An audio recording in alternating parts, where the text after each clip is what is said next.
Taliparamba assembly നിയോജക മണ്ഡലത്തിൽ കോൺഗ്രസ് വിമത സ്ഥാനാർത്ഥിയായി മത്സരിക്കുമെന്ന് കോൺഗ്രസ് നേതാവ് കോയം ജനാർദ്ദനൻ അറിയിച്ചു.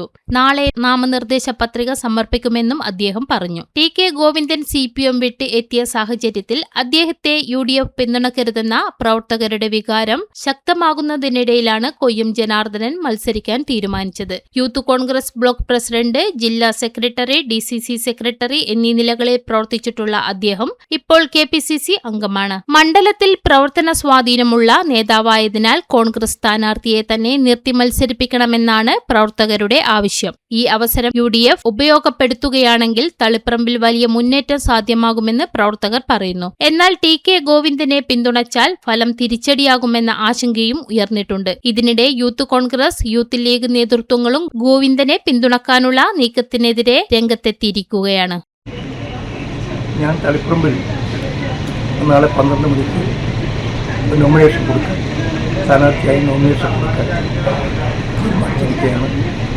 അങ്ങനൊരു തീരുമാനം ഞാൻ എടുക്കാനുണ്ടായ സാഹചര്യം, ഈ പ്രാവശ്യം വളരെ നല്ല ഭൂരിപക്ഷത്തിൽ UDF ജയിക്കാൻ പറ്റുന്ന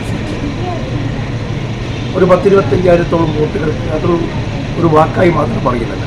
ഇതിൻ്റെ അടിത്തട്ടിൽ ഞാൻ കാര്യങ്ങൾ പഠിച്ചപ്പോഴാണ് നല്ലൊരു ഭൂരിപക്ഷത്തിൽ ജയിക്കാൻ പറ്റുന്ന സീറ്റ് LDFിൻ്റെ അല്ലെങ്കിൽ മാർക്സിസ്റ്റ് പാർട്ടിയുടെ കൂടെ ഉണ്ടായിരുന്ന ഒരാൾ 2 ദിവസം മുമ്പ് പാർട്ടി വിട്ട് പുറത്തേക്ക് വന്നപ്പോൾ അദ്ദേഹത്തെ സ്വതന്ത്രനായി നിർത്തി അതിന് കോൺഗ്രസ് UDF പിന്തുണ കൊടുക്കാം എന്ന് തീരുമാനിച്ചത് അത് ഒരു തരത്തിലും ഈ നാട്ടിൽ ജനങ്ങൾ അംഗീകരിക്കുന്നില്ല, വോട്ടർമാർ അംഗീകരിക്കുന്നില്ല.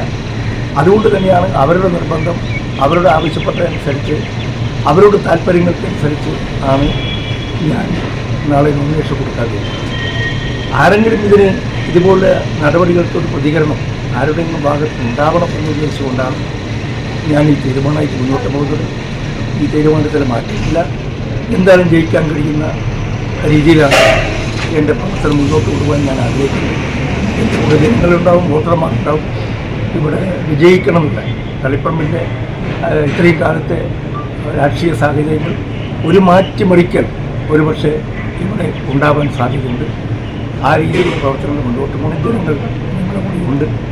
ഞങ്ങൾ ഒറ്റക്കെട്ടായി ഇതിൻ്റെ കൂടെ നിൽക്കുന്നവരൊക്കെ ഒരുമിച്ച് കൊണ്ടുപോട്ട് ഞങ്ങൾ ഈ തളിപ്പറമ്പ് നിയോജകമണ്ഡലത്തെ ആവശ്യം പിടിച്ചെടുക്കും. ആ രീതിയിൽ മുന്നോട്ടുള്ള പ്രവർത്തനവുമായി ഞങ്ങൾ മുന്നോട്ട് പോകാൻ തീരുമാനിച്ചിരിക്കുകയാണ്.